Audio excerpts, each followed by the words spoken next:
இறந்து போன தந்தையை தான் வெளியூரில் இருந்து வருவதற்குள்ளேயே குடும்பத்தார் நல்லடக்கம் செய்துவிட்டதால் சுடுகாட்டுக்கே பதரை அடித்துக் கொண்டு ஓடிவரும் எம் மகன் பட வடிவேலு அங்கு எரிந்து கிடக்கும் சாம்பலை ஓங்கி ஓங்கி அடித்து முகத்தில் அப்பிக்கொண்டு அப்பா அப்பா என கதறி துடிப்பார். அப்போது அங்கு வரும் சுடுகாட்டு பணியாளரோ, செல்லக்கண்ணு மகனா நீ, மூதேவி உங்க அப்பனை எரிச்ச இடம் அங்க இருக்கு என வேறு ஒரு இடத்தை காண்பிப்பார். அதே போல சென்னை போலீசார் மீது பக்கம் பக்கமாக புகார் தெரிவித்து உள்துறை செயலாளருக்கு பதில் மணிப்பூர் ஆளுநருக்கு கடிதம் அனுப்பியிருப்பதாக தவேக கட்சியின் முக்கிய நிர்வாகி சிடிஆர் நிர்மல்குமார் மீது விமர்சனங்கள் எழுந்துள்ளன.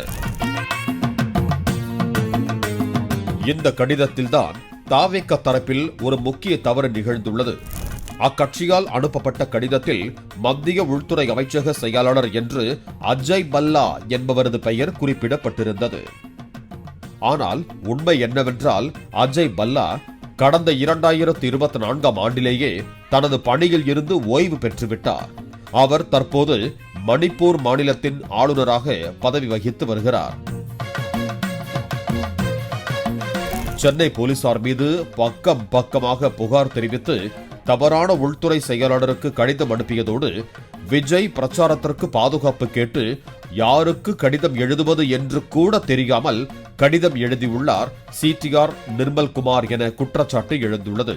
தற்போது மத்திய உள்துறை அமைச்சகத்தின் செயலாளராக கோவிந்த மோகன் என்கிற IAS அதிகாரி பொறுப்பில் உள்ளார். பதவியில் இல்லாத 2 ஆண்டுகளுக்கு முன்பே ஓய்வு பெற்ற ஒரு அதிகாரியின் பெயரை சுட்டிக்காட்டி தமிழக வெற்றிக் கழகம் கடிதம் எழுதியிருப்பது அக்கட்சியின் மேலிட நிர்வாகத்தின் கவனக்குறைவை வெளிச்சம் போட்டு காட்டியுள்ளதாக விமர்சிக்கப்படுகிறது. இந்த தவறு சமூக வலைதளங்களில் வைரலாகி விமர்சனங்களுக்கு உள்ளானதைத் தொடர்ந்து தவேக தரப்பில் திருத்தப் பணிகள் மேற்கொள்ளப்பட்டன. கடிதத்தில் உள்ள பிழைகளை சரி செய்து தற்போதைய செயலாளர் கோவிந்த் மோகனின் பெயருக்கு புதிய கடிதத்தை அனுப்பும் பணிகளில் தவேக நிர்வாகிகள் தீவிரமாக ஈடுபட்டுள்ளதாக தகவல் வெளியாகியுள்ளது.